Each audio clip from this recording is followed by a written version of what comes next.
Nuk ka ndryshim, sërish do ta kemi pra kandidat në zonjën Albulene Haxhiu. Sigurisht votimi i fshehtë nuk është shkelje as ligjore as procedurale, edhe besoj që të shkojmë në njëjtën formë. Subjektet politike tashmë i kanë qëndrimet e veta, unë nuk kuptoj pse nuk hyn në votim të fshehtë.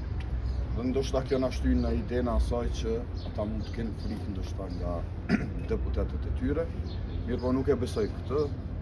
Pra shkojmë me votim të fshehtë, vullneti i deputetit është vullneti i qytetarëve, prandaj edhe ta zhbllokojmë këtë pjesë për të kaluar te pjesa e qeverisë. A do të bëni iniciativë për të takuar sërish apo për të ftuar parti politike që kemi parë më herët? Kjo çështje është e kryetarit tashmë, kryetarit ton, kryeministrit Kurti, i cili besoj që e pati iniciativë të tillë, duke i thirrë liderët që të konsultohet.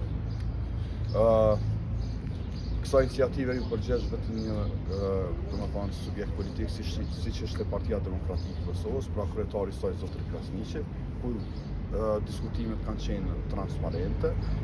Aty nuk u përgjesh pra Lidhja Demokratike e Kosovës, madje konsideroj si fakt. Unë mendoj që duhet gjenden mënyra, rrugë, tentime të ndryshme që ta zhvillojmë këtë situatë. Se ju përdoni votimin e fshehtë? Sepse me qenë se pro janë këto numra cilat janë tashmë, e që cilat ju po e shihni, mund të ketë deputet i cili pra vendos me vullnetin e vet për ta zhvilluar.